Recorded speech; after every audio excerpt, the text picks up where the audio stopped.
ఓం గం గణపతయే నమః. ఓం దుం దుర్గాయే నమః. ఓం ఆంజనేయాయ నమః. ఆదిత్యాయ చ సోమాయ మంగళాయ బుధాయ చ గురుశుక్రశనిభ్యశ్చ రాహవే కేతవే నమః. ఓం జాతవేదసే సునవామసో మమరాతి యతో నిదహాతి వేదః స నః పరుషదతి దుర్గాని విశ్వానావేవ సింధుం దురితాచ్యగ్నిః. ఓం దుం దుర్గాయే నమః. ఓం రాహుగ్రహాయే నమః. ఓం అర్ధకాయం మహావీరం చంద్రాదిత్య విమర్ధనం సింహికా గర్భసంభూతం తం రాహుం ప్రణమామ్యహం. ఈ యొక్క స్తోత్రాన్ని వీక్షించేటటువంటి వాళ్ళల్లో ముఖ్యంగా ప్రతి ఒక్కరూ దుర్గాదేవిని ఆరాధించవచ్చు. ముఖ్యంగా కర్కాటక రాశివారు, తులారాశివారు, సింహరాశివారు, వృశ్చిక రాశివారు, మకర కుంభ మీన రాశివారు మాత్రము తప్పకుండా రాహుగ్రహ ఈ స్తోత్రాన్ని నిత్యము 18 సార్లు పఠించి, అలాగే దుర్గాదేవి యొక్క అష్టోత్తరాన్ని లేదా దుర్గాదేవి యొక్క ఏ మంత్రాన్ని, శ్లోకాన్ని, స్తోత్రాన్నైనా సరే రోజుకి 2 సార్లు ఉపాసిస్తేనే వారు రాహుగ్రహ ఆయన ఆడేటటువంటి విన్యాసాల నుంచి బయటపడే అవకాశాలు ఉన్నాయని గుర్తుంచుకోవాలి. ముఖ్యంగా వినేటటువంటి ఈ యొక్క వీక్షించేటటువంటి ప్రేక్షకులందరూ కూడా ముఖ్యంగా కొన్ని ఎథిక్స్తో కూడినటువంటి ఆ బుద్ధిని, జ్ఞానాన్ని ఉపయోగించుకోగలిగితే బాగుంటుందని ఉద్దేశ్యము. ఎందుకంటే ఈ యొక్క రాహుగ్రహము అనేటటువంటిది ఒక పొగ లాంటిది, సమస్తము వాయువుతో కూడి వ్యాపించి ఉంటుంది. ఎందుకంటే ఇప్పుడు రాహువు కొన్ని నెలల బట్టి వాయురాశి స్థితిలోనే ఉన్నాడు. అంటే కుంభరాశి అనేటటువంటిది ఆయన యొక్క స్వక్షేత్రము. స్వక్షేత్రగతుడై దాదాపుగా నవంబర్ 22వ తేదీ వరకు కూడా శుభగ్రహ అధిపతి అయినటువంటి గురుగ్రహ నక్షత్రంలో ఉండి తన యొక్క మిత్రుడైనటువంటి శని యొక్క రాశిలో ఉండి ఇరువురి యొక్క ఫలితాలని కూడా బ్యాలెన్స్ చేస్తూ ఇబ్బందులను పెడుతూనే వీళ్ళందరికీ కూడా, ఈ రాశిలో వారందరినీ కొంత రక్షించగలిగేటటువంటి పరిస్థితిని కలిగి ఉన్నాడు ఈ రాహు మహానుభావుడు. ఎందుకంటే మనకి ఉన్నటువంటి నవగ్రహాలలో రాహుగ్రహానికి, కేతుగ్రహానికి కూడా ఉచ్చము, నీచము, అట్లాగే స్వక్షేత్రము, కుంభక్షేత్రము అనేటటువంటివి ఏదో మన ఋషులు కొంతవరకు ఆపాదించారే కానీ వీరికంటూ ఒక ఇల్లు లేదు, వీరికంటూ ఒక సంస్థానము లేదు. వారు ఏ ఇంట్లో ఉంటే, ఏ నక్షత్రంలో ఉంటే, ఏ గ్రహాన్ని వీక్షిస్తే, ఏ గ్రహము వీరిని వీక్షిస్తే, ఏ గ్రహము వీరి నక్షత్రాలలో ఉంటే ఆ గ్రహము ఆ ఇంటి యొక్క ఫలితాలని మొత్తం వీరు లాగేసుకొని వారికి ప్రసాదించేటటువంటి అతి గొప్పవారు ఈ రాహువు మరియు కేతువు కూడా. వీరు సర్పగ్రహాలు. అంటే పూర్వజన్మల్లో కానీ ఈ జన్మల్లో కానీ ఈ రాహుకేతువులకి సంబంధించినటువంటి సర్పదేవత, అంటే అధిష్టాన దేవత సర్పములు వీరిద్దరికీ కూడా. కాబట్టి కొంతమందికి జాతకాలలో అనంతకాల సర్పయోగ దోషాలని, అట్లాగే సవ్యకాల, అపసవ్యకాల, అర్ధకాల సర్పయోగ దోషాలని, సంపూర్ణ కాల సర్ప యోగాలని, అట్లాగే జన్మలగ్నం నుంచి కూడా 12 లగ్నాలకి వీరు లగ్నంలో ఉంటే ఏంటి, కుటుంబ స్థానంలో ఉంటే ఏంటి, తృతీయంలో ఉంటే ఏంటి, చతుర్థంలో ఉంటే ఏంటి, అంటే ఈ రాహుకేతువులు 12 లగ్నాలలో 12 రాశుల్లో దాదాపుగా 144 ప్లస్ కేతువు నుంచి చూస్తే ఇంకో 144, 288 కాలసర్ప యోగ దోషాలని అనుభవిస్తూ ఉంటాము అందరము కూడా. అయితే వీరి యొక్క దశలో, అంతర్దశలో, విదశలో, సూక్ష్మదశలో, ప్రాణదశలో వచ్చినప్పుడు గోచారంలో వీరికి ప్రతికూలమైనటువంటి స్థానగతుల్లో ఉన్నప్పుడు మాత్రమే వీరికి అవి ఎక్కువగా ఇబ్బంది పెట్టేటటువంటి పరిస్థితులు ఉన్నాయి. మరి ఇప్పుడు ఇందాక చెప్పినటువంటి రాసుల వారికైతే కనుక తప్పకుండా ఈ రాహుగ్రహము యొక్క ఇబ్బందులు పడేటటువంటి అవకాశాలు ఎక్కువగా ఉన్నాయి. ముఖ్యంగా ఈ రాహువు వాయుతత్వపు రాశి అయినటువంటి అట్లాగే తన యొక్క సొంత నక్షత్రమైనటువంటి శతభిష నక్షత్రంలోకి ప్రవేశించాడు నవంబర్ 23వ తేదీన. అది తన యొక్క మిత్రరాశి స్వక్షేత్ర రాశి అయినటువంటి కుంభరాశిలో ఉండటం అనేటటువంటిది ఇది నిగూఢమైనటువంటి మర్మగర్భితమైనటువంటి రాశి. కుండ అంటే కుండలో ఏమున్నాయో ఎవరికీ తెలియదు, అంత మర్మగర్భంలో ఉన్నటువంటి ఈ రాశిలో శని యొక్క లక్షణాలని, శని ఇచ్చేటటువంటి ఫలితాలని పరిపూర్ణంగా తన యొక్క అధీనంలోకి తీసుకొని మకర రాశి, కుంభరాశి. మకరం అనేటటువంటిది ప్రతి వ్యక్తి యొక్క అంటే న్యాచురల్ జోడియాక్లో మేషం నుంచి 10 కర్మస్థానము, 11 అభీష్ట స్థానము. ఈ 2 రాశులకు అధిపతి అయినటువంటి అంటే వృత్తి, ఉద్యోగ, కెరీర్ విషయాలకి సంబంధించినటువంటి విషయాలను, అట్లాగే ఎవరైతే ఏదైతే మనసులో కోరుకుంటారో ఆ విషయాలని పరిపూర్ణంగా ఇచ్చేటటువంటి రాశి. మరి అన్ని రకాలైనటువంటి లాభాలకి అంటే శరీర ఆరోగ్యము రీత్యా ధనలాభము, కుటుంబ సౌఖ్యము, అట్లాగే భార్యాభర్తల అనుకూలత, విద్యాలాభము, సంతాన యోగము, అట్లాగే ప్రతి కార్యంలో విజయలాభ సిద్ధి, వృత్తిలో ఎదుగుదల కావచ్చు, ప్రమోషన్ లెవెల్స్ కావచ్చు, మిత్రుల యొక్క సఖ్యత కావచ్చు, అట్లాగే తల్లిదండ్రుల నుంచి వచ్చేటటువంటి పూర్వార్జిత ఆస్తిపాస్తులు కావచ్చు, కోర్టు వ్యవహారాలయందు లాభస్థితులు కావచ్చు, అట్లాగే ముఖ్యంగా ఆకస్మికంగా ఒక ఇన్సూరెన్స్ పరంగా కావచ్చు, లేకపోతే వారి పెద్దవాళ్లలో ఎవరైతే చనిపోతే వారికి సంబంధించిన ఆస్తులు వీళ్ళ యొక్క ఆస్తుల్లో కలవచ్చు, భూగృహాలు వీరికి ఆకస్మికంగా రావచ్చు, ముఖ్యంగా పిత్రార్జిత లాభం కావచ్చు, లేకపోతే వీరికి గవర్నమెంట్ ఉద్యోగ లాభస్థితులు కావచ్చు, లేకపోతే ఏదైనా సరే ఒక నదీ తీరాలు కానీ పుణ్యక్షేత్రాల దర్శనము ఎప్పుడూ చేసే యోగము కావచ్చు, ఉద్యోగము వలన కలిగేటటువంటి ఉన్నతమైనటువంటి ప్రమోషన్స్ లెవెల్స్ కావచ్చు, మిత్ర లాభము, సమస్త కార్య లాభసిద్ధి, నష్టాలు కూడా లాభాలుగా మారేటటువంటి అవకాశము. ఇన్ని అవకాశాలు ఇచ్చేటటువంటి మేషాది 12 రాశుల్లో ఈ కుంభరాశి అనేటటువంటిది అభీష్ట స్థాన సిద్ధి కలిగినటువంటి లాభస్థానము. ఈ లాభస్థానంలో రాహువు కొన్ని నెలలుగా ఉన్నాడు. ఆ నెలలుగా ఉండి గురువు యొక్క నక్షత్రంలో ఉండి చాలా వరకు కొంతమందిని సేవ్ చేశాడు. కానీ ఇప్పుడు ఆయన సొంత నక్షత్రంలోకి వచ్చి ఒక్కొక్కల యొక్క అంతు చూసేటటువంటి పరిస్థితి ప్రారంభమవుతుందని చెప్పవచ్చు. ఎందుకంటే ఎవరి నక్షత్రంలో ఉండి ఎవరి అయితే అనుకూలంగా ఉంటారో శని ఈయనకి అనుకూలంగా ఉంటాడు. ఎందుకంటే ఇద్దరు పాపులు, ఈ ఇద్దరు పాపులు మహామిత్రులు.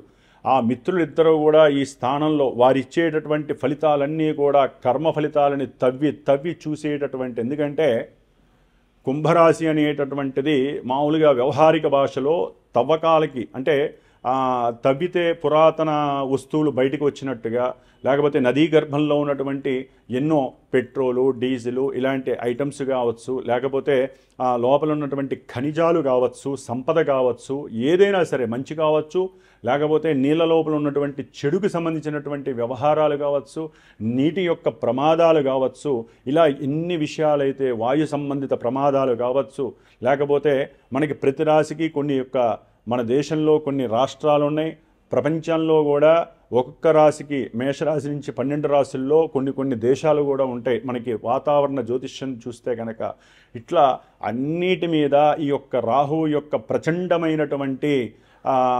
ఉద్రేకభరితమైనటువంటి ఎక్కడా కూడా కాంప్రమైజ్ కానటువంటి స్థితిగతులని మనకి అనుభవంలోకి తెచ్చేటటువంటి గ్రహము ఈ రాహుగ్రహము. దాదాపుగా నవంబర్ 23వ తేదీ నుంచి ఆగస్టు 2వ తేదీ వరకు కూడా దాదాపుగా ఒక 9.5 నెలలు ఆయన ఆడుకునే ఆటలో మనందరము కూడా పావులం అవుతాము. ముఖ్యంగా జన్మజాతకంలో ఎవరికైతే కనుక శనికి సంబంధించినటువంటి నక్షత్రాలు ఉంటాయి కొన్ని, ముఖ్యంగా పుష్యమి నక్షత్రము, అనురాధ నక్షత్రము, ఉత్తరాభాద్ర నక్షత్రము, అట్లాగే శనిగ్రహ రాశులు మకరము, కుంభము ఈ రాశులు వారు. అట్లాగే రాహుగ్రహ నక్షత్రాలు ఉంటాయండి, ఆరుద్ర నక్షత్రము, అట్లాగే స్వాతి నక్షత్రము, శతభిష నక్షత్రము, అట్లాగే కుంభరాశి ఆయన ఉన్నటువంటి రాశిగతులు. వీరు ముఖ్యంగా చాలా చాలా జాగ్రత్తగా ఉండాలి. ఈ రాశుల్లో ఈ నక్షత్రాల్లో ఉన్నటువంటి, అది ముఖ్యంగా సింహరాశి వారైనా సరే, లేకపోతే ఆయన వీక్షిస్తున్నటువంటి రాశుల్లో తులారాశి ఒకటి ఉంది, మిథున రాశి ఉంది. వ్యాపార రాశులు ఈ రెండూ కూడా వ్యాపార రాశులు. వాయు సంబంధిత రాశులను చూస్తూ వాయు సంబంధితమైనటువంటి ఆ రాశి అయినటువంటి కుంభరాశిలో రాహువు సొంత నక్షత్రంలో ఉండటం అనేటటువంటిది విమానయాన సంస్థల్లో ఎన్నో నూతన ఆవిష్కరణలు, ఎన్నో విశేషమైనటువంటి ఫలితాలు, ఎన్నో కొత్త కొత్త విషయాలని కనుక్కునేటటువంటి విషయాలు జరిగే అవకాశము ఉంటుంది. అట్లాగే వీటికి సంబంధించినటువంటి ప్రమాదాలు నీళ్ళల్లో, అంటే ఏదైనా ఈ యొక్క వాయు సంబంధితమైనటువంటి డ్రోన్స్ కావచ్చు, వాటి పరంగా ఇబ్బందులు కావచ్చు, విమానాలు, క్షిపణులు, రాకెట్లు, ఇవన్నీ కూడా సముద్రంలో పడిపోయేటటువంటి అవకాశాలు, అంటే కొన్ని విపరీతమైనటువంటి ప్రమాదాలు కలగటానికి కూడా అవకాశం ఉంటుంది. ముఖ్యంగా వ్యాపార సంబంధించినటువంటి పెద్ద పెద్ద పారిశ్రామికవేత్తలు కావచ్చు, వాటిల్లో పనిచేసేటటువంటి పెద్ద పెద్ద పోస్టుల్లో ఉన్నటువంటి ఉద్యోగస్తులు కావచ్చు, ముఖ్యంగా రాజకీయ రంగంలో ఉన్నటువంటి మంత్రులు, ప్రధానమంత్రి కావచ్చు, లేకపోతే మంత్రులు కావచ్చు, ప్రపంచవ్యాప్తంగా చెప్తున్నానండి, దేశవ్యాప్తంగా అయినా సరే ప్రధాన మంత్రులు, ముఖ్యమంత్రులు, పోర్ట్ఫోలియోస్ కలిగినటువంటి పెద్ద పెద్ద మంత్రులు ఎవరైనా సరే ఈ రాహుకి దాసోహం అనాల్సిందే. ఎవరైనా సరే ఏమాత్రం ఇబ్బందులు కలిగినా వెంటనే దుర్గాదేవికి సంబంధించినటువంటి ఎన్నో రకాల కార్యక్రమాలు చేస్తూ వారిని కాపాడుకుంటూ దేశాలను కాపాడుకునేటటువంటి పరిస్థితి కలుగుతోంది. అట్లాగే డిజిటల్ రంగంలో కొత్త ఆవిష్కరణలు కలగడానికి అవకాశం ఉంది.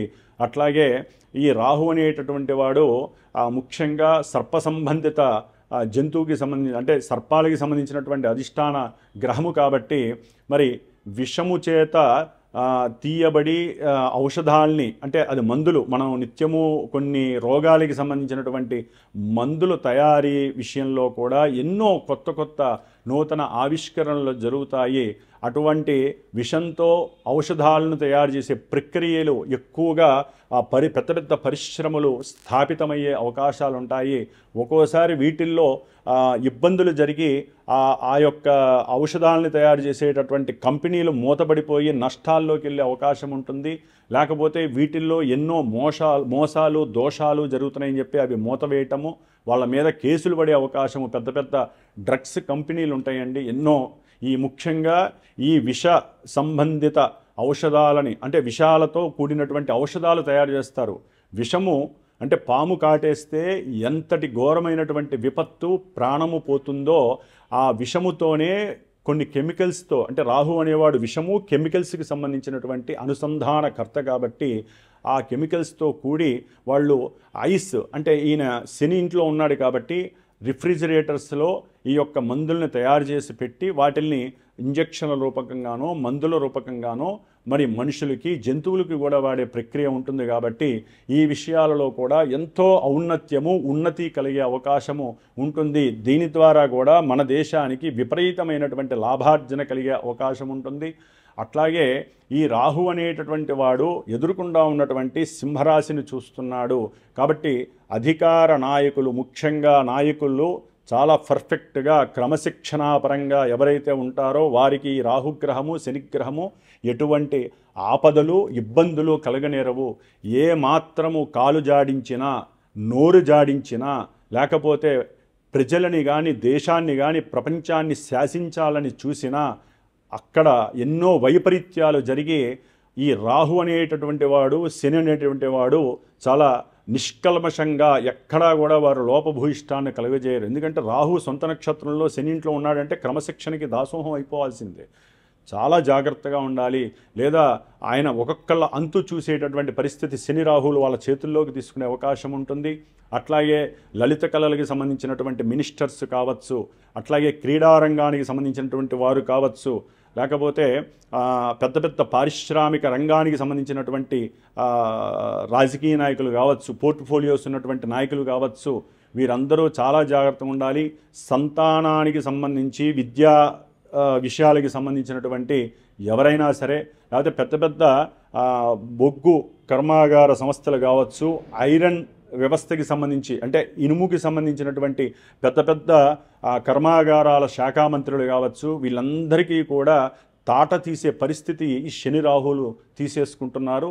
కొంచెం జాగ్రత్తగా ఉండాలి, ప్రజలందు మన్ననతో ఉండాలి, ప్రజలను చక్కగా పరిపాలించగలగాలి. ఎందుకంటే ఎంతైతే తింటామో మనము అరక్క బయటకు వచ్చేటటువంటి పరిస్థితులు కూడా వీళ్ళిద్దరు కలగజేస్తారు. ఎందుకంటే తిన్న తిండి అరగాలంటే దానికి వేరే గ్రహాలు మనకు అనుకూలించాలి. ఈ గ్రహాలు అట్లా కాదు, తిన్నది బయటికి తీసేస్తారు. శని అనేటటువంటి వారు మాలిన్యం అంటే మనం తిన్నటువంటి విసర్జక అవయవాలు ఉంటాయి, అంటే రక్తంలో పట్టిన తర్వాత ఆక్సిజన్ అయిపోయిన తర్వాత పనికిరాని వస్తువులను, ఏదైతే పనికిరాని ఆహార పదార్థాలను, నిర్జీవమైనటువంటి సూక్ష్మక్రిములు ఉన్నటువంటి పనికిరానటువంటి ఏవైతే నిర్జీవకరమైనటువంటి పదార్థాలు ఉంటాయో ఆ చెడు పదార్థాలని మనకున్న నవనాడుల్లోంచి, ఒక నాడిలోంచి, ఒక రంధ్రంలోంచి బయటికి తీసేసేవాడు శని. ఆయనకి పూర్తిగా సహకరించేవాడు ఈ రాహుగ్రహము ఆయన ఇంట్లో ఉండి. కాబట్టి ఆ విధంగా గనక చాలా జాగ్రత్తగా ఉండకపోతే ఈ రాహు శనులు ఎవరైతే తప్పుదారులో, ఎవరైతే తప్పుగా మాట్లాడతారో, వాగ్దానాలు చేసి చెయ్యరో, అట్లాగే ఒక పార్టీ నుంచి గెలిచి ఇంకో పార్టీలోకి వెళ్ళేటటువంటి పరిస్థితులు తీసుకున్నా అంటే వీళ్ళ యొక్క పరపతిని, వీళ్ళ యొక్క డబ్బుని ఎవరైతే కాపాడుకోవాలనుకుంటారో, ఎవరైతే రాజకీయ నాయకులు అవతల వాళ్ళని ప్రలోభపెట్టి, భయపెట్టి నాశనం చేస్తామని చెప్పి అంటారో వాళ్ళందరికీ కూడా అసలు నిజమేంటో బయటపెట్టేటటువంటి పరిస్థితులు కలుగుతాయి. అట్లాగే ఈ ఆగస్టు వరకు ఏ ఎన్నికలు జరిగినా సరే, ఎక్కడ ఏ బై ఎలక్షన్లు జరిగినా, ఏ ఎలక్షన్లు జరిగినా సరే న్యాయానికి సరైనటువంటి పరిస్థితి లభిస్తుంది. ఒకవేళ అన్యాయపూరితంగా ఏదైనా ప్రలోభపెట్టి ఏదైనా ఇబ్బందికరమైనటువంటి పరిస్థితులతో భయపెట్టో ఎన్నికల్లో విజయం సాధించినప్పటికీ ఆ యొక్క పరిస్థితులు ఇంకో రకంగా వికటించి అసలు పార్టీ పునాదులే లేకుండా పోయేటటువంటి పరిస్థితులు కూడా ఈ శని రాహువులు వారి యొక్క చేతుల్లోకి తీసుకుంటున్నారు. ఎందుకంటే జనవరి ఎండింగ్లో శని కూడా తన యొక్క సొంత నక్షత్రంలోకి వస్తున్నాడు. శని రాహువులు సొంత నక్షత్రంలో ఉన్నారంటే అంత ఈజియెస్ట్ పని కాదండి, చాలా. ఎందుకంటే గురుబలం అసలు లేదు, గురుబలం మళ్ళీ జూన్లోనే వస్తుంది, మే ఎండింగ్ తర్వాత వస్తుంది. ఈ లోపల శని రాహువులు ప్రపంచాన్ని, మన దేశాన్ని, దేశంలో ఉన్న రాష్ట్రాలని, రాజకీయ నాయకులని అందరినీ కూడా దడదడ పుట్టించేటటువంటి అవకాశం ఉంటుంది. ఇది నేను చెప్తున్నది కాదు, శాస్త్రంలో ప్రామాణికంగా ఉన్నటువంటి పరిస్థితుల్ని విశ్లేషించి చెప్తున్నాం. ఎందుకంటే అందరూ మంచిగా ఉండాలి, క్రమశిక్షణ పరంగా ఉండాలి, జాగ్రత్తగా ఉండాలి అనేటటువంటి ఉద్దేశంతో చెప్తున్నామే కానీ ఏ పార్టీ మీదో, ఏ దేశం మీదో, ఏ దేశ రాజకీయ నాయకుడి మీదో ఎటువంటి ఇబ్బందికరమైన పరిస్థితుల్ని ప్రలోభ పెట్టడానికి, భయపెట్టడానికి కాదండి. జాగ్రత్తగా ఉండటం వలన వారి యొక్క కీర్తి అచంచలంగా పెరుగుతుంది. కాబట్టి జాగ్రత్తగా ఉంటే వారి దేశము సుభిక్షంగా ఉంటుంది, ప్రజలు సుభిక్షంగా ఉంటారు, ఎన్నో పదార్థాల రేట్లు తగ్గుతాయి, ఇంకా దేశము ఇంకా క్రమ పద్ధతిలో వృద్ధిలోకి వస్తుంది అనేటటువంటి ఉద్దేశంతో ఇది ప్రపంచవ్యాప్తంగా చెప్పేటటువంటి విషయ సముదాయమే. ఇదేదో మన దేశం వరకని కాదండి, అక్కడ గ్రహాలు పైనుంచి వీక్షిస్తున్నాయి. ఒక వీడియో కెమెరా లాంటివి. ఈ కెమెరాని పరమేశ్వరుడు మాత్రమే ఆయన ఆపరేట్ చేస్తూ ఉంటాడు. కానీ మనందరము కూడా ఆ స్ఫటికలింగేశ్వరుడికి నమస్కారం చేయాలి. ఎందుకంటే ఈ యొక్క రాహు మహర్దశ ఎవరైతే జన్మజాతకం, ఇప్పుడు మామూలుగా పర్సనల్గా ఎవరి జన్మజాతక చక్రంలో అయితే 6 లగ్నం నుంచి, రాశి నుంచి, అంటే వారి యొక్క జన్మ లగ్నం నుంచి కానీ జన్మ రాశి నుంచి కానీ ఈ రాహుగ్రహము, శనిగ్రహము 6, 8, 12 స్థానాల్లో ఉన్న, 4వ స్థానంలో ఉన్నా కూడా బీభత్సకరమైనటువంటి పరిస్థితులు ఎదుర్కొంటారు. విద్యా ఆటంకాలు కావచ్చు, శత్రు రోగాల పరంగా కానీ ఎన్నో ఇబ్బందులు, ఆకస్మిక డేంజరస్ ప్రమాదాలు కలగచ్చు, ఆకస్మికంగా ఎన్నో ఇబ్బందులు, జైళ్ళు, లేకపోతే పోలీస్ స్టేషన్లు, రాజుగారి యొక్క దండనలు, అంటే కొంతమందికి జైలు శిక్షతో పాటు ఉరి శిక్షలు పడేటటువంటి అవకాశము, లేకపోతే జీవితకాల పర్యంతము కూడా జైల్లో ఉండే పరిస్థితులు.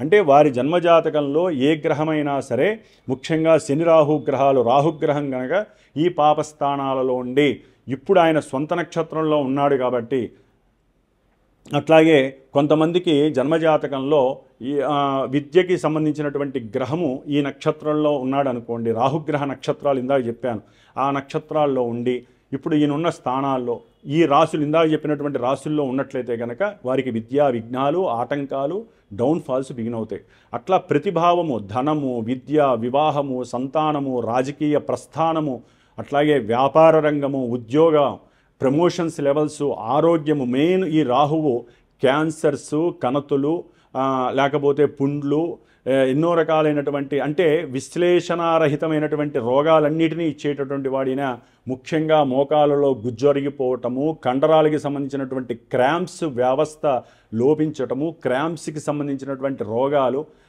అరికాళ్ళల్లో పాదాలకు సంబంధించిన మంటలు, అట్లాగే అరికాలు వేళ్ళల్లో మధ్యలో ఎన్నో రకాలైనటువంటి నివారణ లేనటువంటి ఎన్నో సమస్యలు రావటము, ముఖ్యంగా విష సంబంధిత వాయువులో విష సంబంధిత వాయువులు కలవటము, దాని ద్వారా ఎంతోమందికి ఇబ్బందులు కలిగేటటువంటి పరిస్థితులు, అంటే శ్వాసకోశ వ్యాధులు రావడానికి అవకాశం ఉండటము, ఇవన్నీ కూడా రాహు ఏంటంటే శ్వాసకోశానికి సంబంధించినటువంటి ప్రాణవాయువుని శని మహానుభావుడు మనకి ఇస్తూ ఆయన ప్రాణాన్ని పోస్తుంటే ఆయన యొక్క రాశిలో ఉండి ఈయన ఆటంకం కలిగించి ఛాతీ వ్యాధులు కావచ్చు, లేకపోతే కంఠానికి సంబంధించిన శ్వాసకోశ నాళాలలో ఎన్నో సమస్యలు, ఇందాక చెప్పినట్టుగా కణతులు, పుండ్లు, లేకపోతే క్యాన్సర్స్, వీటికి సంబంధించిన వాడు ఈ రాహువు.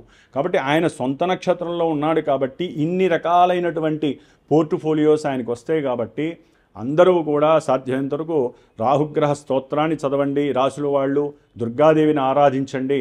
అట్లాగే ముఖ్యంగా రాహు మహర్దశలు, అంతర్దశలు జరుగుతున్న వాళ్ళు, ఆ నక్షత్రాల్లో ఉన్నవాళ్ళు, ఏదైనా ఇందాక చెప్పిన వాటిల్లో వీటన్నిటిలో ఇబ్బందులు కలుగుతున్నటువంటి వాళ్ళు తప్పకుండా ఈ రాహుగ్రహానికి సంబంధించినటువంటి 18 రోజులు స్వామివారికి రాహుగ్రహానికి సంబంధించిన వేద మంత్రాన్ని ఒక బ్రాహ్మడి చేత చక్కగా చేయించుకోవటము, స్ఫటికలింగానికి చక్కగా ఈ యొక్క దుర్గాదేవి మహన్యాస ఏకాదశి రుద్రాభిషేకాలు చేయించుకోవటము, మన్యు సూక్తము, సర్పసూక్తములతో ఎట్టి పరిస్థితుల్లో స్ఫటికలింగానికి అభిషేకము జరగటము, దుర్గాదేవి యొక్క స్తోత్రము సూక్తం ఉంటుంది, ఇందాక నేను చదివాను, అది ఇంకా పూర్తిగా లేదు. మొత్తము కూడా రోజు 18 సార్లన్నా సరే 18 రోజులు చేయటము.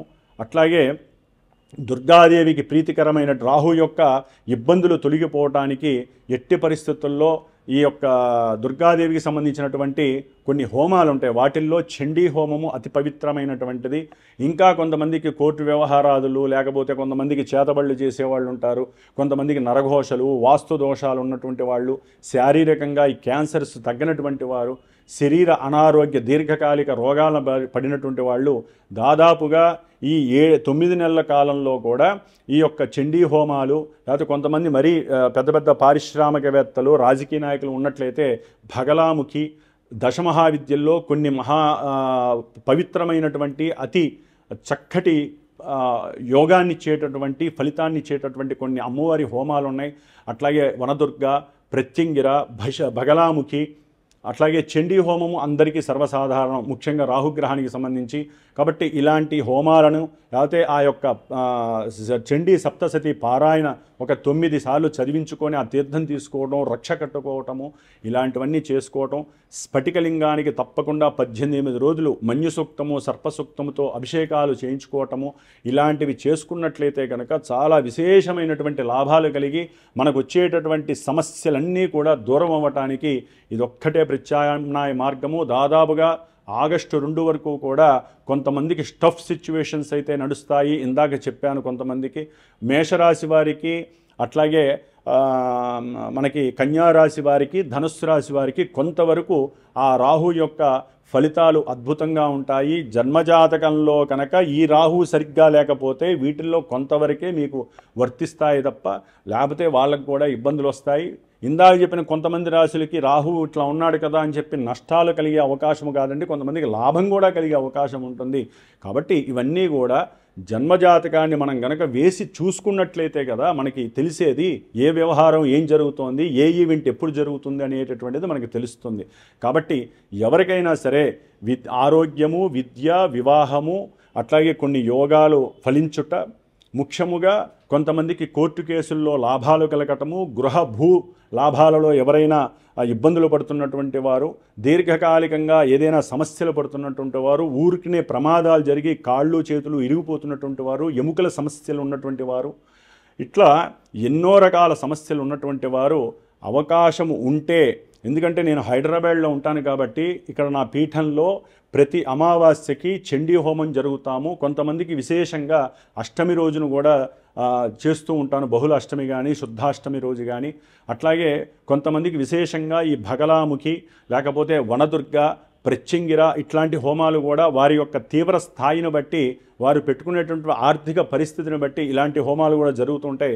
ముఖ్యంగా మా యొక్క పీఠంలో స్ఫటిక లింగేశ్వరుడు చాలా చక్కగా అత్యద్భుతంగా ఆయనకి ప్రతినిత్యము ప్రతి నెలలో 18 రోజులు శతభిషా నక్షత్రము, ఆరుద్ర నక్షత్రము, స్వాతి నక్షత్రం వీటిల్లో ఆ నక్షత్రంలో ఆరుద్ర నక్షత్రం రోజున ప్రారంభం చేసి శతభిషా నక్షత్రం రోజున ఎండింగ్ అయిపోతుంది పూజ. ఏది 18 రోజులు కూడా ఈ యొక్క మంజ సూక్తము, సర్ప సూక్తము, దుర్గా సూక్త పారాయణ ఈ 3 పారాయణలతో స్ఫటికలింగానికి చక్కగా రుద్రాభిషేకం జరుగుతుంది. అట్లాగే ప్రతి అమావాస్యకి ఎవరైతే వీటికి చేయిస్తారో వారందరికీ కూడా హోమం జరుగుతుంది. చండీ హోమం కావచ్చు, లేకపోతే నక్షత్ర నవగ్రహ రుద్ర పాశుపత హోమము, ఇవన్నీ చక్కగా జరుగుతూ ఉంటాయి. ప్రత్యేకించి జన్మజాతకంలో ఉన్నటువంటి దోషాలకైతే కనుక తప్పకుండా నన్ను సంప్రదించండి. తగినటువంటి ఫలితాలని గురువు ద్వారా తెలుసుకొని వాటిని ఆచరించడానికి ప్రయోగాత్మకంగా చేసుకోండి. అయితే ఏంటంటే ఎన్ని చేసుకున్నా మీకు మీరు తప్పకుండా దుర్గాదేవి యొక్క ప్రదక్షిణ క్రమం ఆపకండి. తప్పకుండా దుర్గాదేవిని ఆరాధించండి. నిత్యము నువ్వుల నూనెతో దీపారాధన చేసి లేకపోతే ఆవునేతితో దీపారాధన చేసి మీ మనసులో కోరిక చెప్పుకొని రాహుగ్రహ స్తోత్రాన్ని కొన్ని రాసుల వారు మాత్రము తప్పకుండా చదవాల్సిందే. దానివలన ఆయుష్, ఆరోగ్యము, మనఃప్రశాంతత దొరుకుతుంది. శత్రు రోగ రుణ విమోచనం కలుగుతుంది.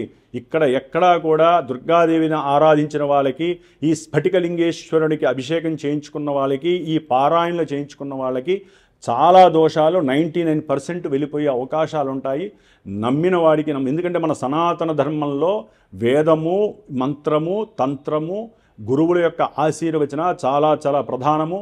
వీటిల్లో కూడా కొంత సన్నగిల్లటం అనేది జరుగుతుంది. శని రాహువులు వాటిని కూడా పక్కకి తోసే పరిస్థితి జరుగుతుంది. మనం గట్టిగా పూనుకొని మన ధర్మాన్ని మనం ఆచరించాలి. కొంత నెగిటివ్ ఎఫెక్ట్స్ వాళ్ళు కూడా నెగిటివ్ ఎఫెక్షన్స్ కూడా మన యొక్క మతాలని, మన యొక్క మతాన్ని, జాతిని నిర్జీవం చేయడానికి కూడా ప్రయత్నం చేసే పరిస్థితులు ఎక్కువ ఉంటాయి. కాబట్టి మన ధర్మాన్ని, మన యొక్క జాతిని, మన యొక్క హిందూ తత్వాన్ని కాపాడుకోవడానికి అందరూ ముందడుగు వేయండి. దైవ ప్రార్థనలు, హోమాలు అధికంగా చేస్తూ ఉండాలి. జప తపాదుల్ని, లింగేశ్వరుడికి అభిషేకాలని, అన్నిటికన్నా ముఖ్యంగా మన యొక్క మనసుని గట్టిగా ఉంచుకొని శరీర దారుఢ్యంతో ముందుకు వెళుతూ గురువులను సంస్కారయుక్తంగా వారిని అభిమానిస్తూ వారి యొక్క ఆశీర్వచనాలు తీసుకుంటూ అన్నిటికన్నా ముందు మిమ్మల్ని మీరు సంస్కరించుకోండి. మన యొక్క జన్మనిచ్చినటువంటి తల్లిని, తండ్రిని ఆరాధించండి. వారితో చక్కగా ఉండండి. కుటుంబంతో సౌఖ్యంగా ఉండండి. ఇప్పుడు ఏ రాశుల వారికి ఈ రాహు యొక్క సొంత నక్షత్ర స్థితి ఏ విధమైనటువంటి పరిస్థితుల్ని కలుగజేస్తుందో తెలుసుకుందాం. ధనస్సు రాశి. ధనస్సు రాశి వారికి 3వ స్థానము కుంభరాశిలో ఈ యొక్క రాహు మహానుభావుడు ఈ 2025వ సంవత్సరం నవంబర్ 23 నుంచి ఆగస్టు 2026 2వ తేదీ వరకు కూడా పరాక్రమ స్థానము, మనసులో అనుకున్న ప్రతి సంకల్పానికి విజయాన్ని చేకూర్చే స్థానము, అట్లాగే ఏదైతే మనసులో గట్టి నిర్ణయం తీసుకుంటారో ఆ యొక్క నిర్ణయాన్ని మంచి యాటిట్యూడ్స్తో, స్వశక్తితో, స్వయం కృషితో నిర్ణయాలు 1-2 సార్లు కొంచెం తదేకంగా ఆలోచించి ధన విషయంలో కావచ్చు, లేకపోతే విద్యా విషయంలో కావచ్చు తీసుకొని దాన్ని నెరవేర్చుకునేటటువంటి స్థాయి కలుగుతుంది. ఈ యొక్క ధనుస్సు రాశి వారికి రాహు అత్యంత బలీయంగా ఉన్నాడని చెప్పుకోవచ్చు. అయితే శని ఇంట్లో ఉన్నాడు. ఆర్థికపరమైనటువంటి అంటే ఈయన డైరెక్ట్గా ఇవ్వలేడు కదా. రాహు ఆయన యొక్క సొంత నక్షత్రంలో ఉన్నాడు అంటే జాతకంలో, జన్మజాతకంలో ఆయన కనుక శుభాలని, యోగాలని ఇచ్చేటటువంటి కొన్ని గ్రహాల యొక్క నక్షత్రాల్లో ఉండో, లేకపోతే ఈయన ఆ యొక్క ఇళ్లల్లో ఉండటము, అట్లా కొన్ని యొక్క పరిస్థితుల వలన రాహువు మీకు ఎన్నో రకాలుగా మల్టిపుల్గా కొన్ని సమస్యల్ని ఇస్తాడు, కొన్ని యోగాల్ని ఇస్తాడు. అది ఆయన మల్టిపుల్ గ్రహాలు అంటే ఆయన ఉన్న రాశి, ఆయన చూస్తున్న గ్రహాలు ఇవన్నీ ఇందాక చెప్పాను కదా, అన్ని రకాలుగా ఇస్తారు కదా. స్వయం ప్రతిపత్తి మీద ఈ రాహుగ్రహము మిమ్మల్ని ఏదీ చేయలేదు. కాకపోతే కొంత మనో నిగ్రహము కలుగుతుంది. స్వశక్తి మీద ముందుకు వెళ్ళేటటువంటి పోరాట పటిమ కలుగుతుంది. విక్రమ యోగము కలుగుతుంది. అంటే ప్రతి విషయంలో మీకు విక్రమ విజయ లాభ యోగము కలిగే అవకాశం ఉంటుంది. ధనము కూడా స్వశక్తిగా చక్కగా అనుకున్న వెంటనే సాధించగలగడానికి రియల్ ఎస్టేట్ పరంగా కావచ్చు, లేకపోతే కొన్ని ఉక్కు కర్మాగారాల ద్వారా కావచ్చు, లేకపోతే ఏదైనా గృహాలని అమ్మి, అంటే మధ్యలో మనకి మన భాషలో చెప్పాలంటే మధ్యవర్తిత్వం ద్వారా కావచ్చు, లేటుగానైనా సరే కొంత లాభాదులు కలిగే అవకాశం అయితే ఈ యొక్క ధనుసు రాశి వారికి కలుగుతోంది. ఏది ఏమైనప్పటికీ కూడా కుటుంబంలో కొంత అనివార్యకరమైనటువంటి పరిస్థితులు కలుగుతాయి. కొన్ని ఆటంకాలు పక్కకి తొలగిపోయి రాహుగ్రహ అనుగ్రహ స్థితి, ముఖ్యంగా ఆ దశలు అంతర్దశలు జరిగేటటువంటి వాళ్ళకి అనుకూలత్వాలు కలుగుతాయి. కొంతమంది విద్యా ప్రయత్నార్థమై దూర ప్రాంతాలకు వెళ్ళే పరిస్థితి కలుగుతుంది. లేకపోతే ఉన్న చోటున ఉద్యోగాదులను వదిలిపెట్టి ప్రమోషన్ రూపకంగా వేరే స్టేట్స్కి వెళ్ళే పరిస్థితి కూడా ఈ రాహువు కలుగజేసే అవకాశము చాలా అధికంగా ఉందని చెప్పుకోవచ్చు ధనస్సు రాశి వారికి. ఓం దుమ్ దుర్గాయే నమో నమః.